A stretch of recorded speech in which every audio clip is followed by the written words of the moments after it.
राधे राधे, जय श्री कृष्ण दोस्तों। मेरी क्रिएशन से मैं सपना शर्मा आप सभी का हार्दिक स्वागत करती हूँ आपके अपने चैनल पर। दोस्तों, आज के वीडियो में आपके लिए दशा माता की तीसरी कथा लेकर के आई हूँ। एक गांव में एक सास बहू रहती थी। सास ने अपनी बहू से कहा कि गांव में कंडी लेकर के जाओ और आग लेकर के आओ, मुझे बहुत जोर से भूख लगी है। अब बहू आग लेने के लिए गांव में गई तो उस दिन दशा माता का व्रत था। माता की पूजा होने के कारण उस दिन उसको आग नहीं मिली, वह घर आ गई। तो दूसरे दिन मैं पड़ोसन के पास गई और उससे बोली, मेरी सास तो जो है दशा माता का डोरा नहीं लेती है, लेकिन मैं दशा माता का डोरा लेना चाहती हूँ। बहू के दशा माता का डोरा लेने के बारे में सास को कुछ भी नहीं पता था, क्योंकि उसने अपनी सास को कुछ भी नहीं बताया। वह 9 दिन तक तो पड़ोसन के घर जाकर चोरी छुपके से जो है दशा माता का डोरा लेती रही। लेकिन 10वें दिन उसके मन में घबराहट होने लगी। वो जो है मनी मन दशा माता से प्रार्थना करने लगी, हे दशा माता, सास जो है कहीं बाहर चली जाए जिससे मैं आपकी अच्छे से पूजा कर लूँ। दशा माता की कृपा से उस दिन सास ने जो है अब बहू से कहा कि बहू, आज मैं खेत पर जा रही हूँ और तुम मेरा खाना लेकर के वहीं आ जाना अगर मेरे को देर हो जाए तो। जब सास ने बहू से ऐसा कहा तो बहू की तो जो मनोमन की मुराद पूरी हो गई। तो वह अपनी सास से बोली कि माता जी, आप निश्चिंत होकर जाएं और मैं है ना आपके लिए खाना वहीं पर लेकर के आ जाऊंगी।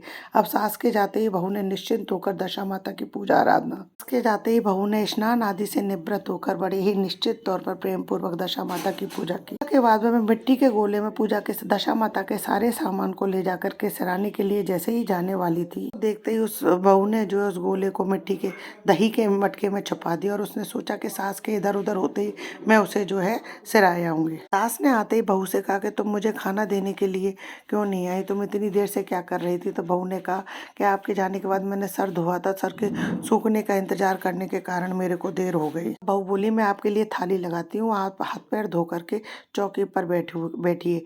अब सास का गुस्सा जो है थोड़ा ठंडा हुआ। वह सास के लिए थाली लगाकर सास भोजन करने के लिए बैठती है तो उसका बेटा आ जाता है। तो बेटा भी जो है माँ के साथ ही भोजन करने बैठ गया। सास भोजन करके उठी रही थी तब उसका बेटा बोला, माँ मुझे दही दही चाहिए। तो सास ने बहू से बेटे के लिए दही देने के लिए कहा तो बहू बोली, माता जी मैं रसोई में हूँ, आप इनको मटकी में से दही दे दीजिए। वो ये बिल्कुल भूल चुकी थी कि उसने दशा माता के विसर्जित करने वाले सामान को दही की मटकी में छुपाया था।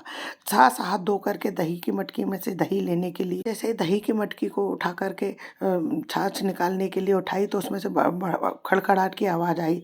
और सास ने दही की मटकी में हाथ डाल करके देखा तो उसे बड़ा सा सोने का गोला मिला। उसने बहू से पूछा कि बहू, ये तुम सोने का गोला कहाँ से लेकर के आई और इसे तुमने छाछ की मटकी में छुपा करके क्यों रखा है? इस गोले का तुम मेरे को भेद बताओ, तुम इसी कारण मेरे बेटे को छाछ देने के लिए नहीं उठी।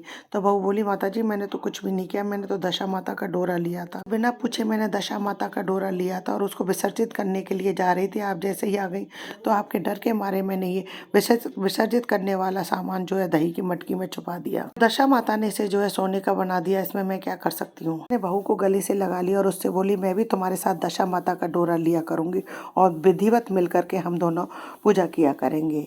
हे दशा माता, जैसे आपने बहू को दिया वैसा सबको देना, कहने वाले, सुनने वाले और होकारा भरने वाले पर सब अपनी कृपा बरसाए रखना। तो दीदी, आपको मेरी ये कथा पसंद आए तो प्लीज़ मेरे वीडियो को ज़्यादा से ज़्यादा लाइक और शेयर कीजिए। यदि आपने अभी तक मेरे चैनल को सब्सक्राइब नहीं किया है तो उसे सब्सक्राइब करना ना भूलें। पास ही में बेल आइकन को दबाएं जिससे मेरे आने वाले हर नई वीडियो का नोटिफिकेशन जो है आपको मिल जाए। साथ ही कमेंट्स बॉक्स में जो है जय श्री राधे अवश्य लिखें। हिंदू धर्म, रीति रिवाज, कथा कहानी जानने के लिए मेरे चैनल पर बने रहने के लिए बहुत बहुत धन्यवाद। जय श्री राधे राधे राधे।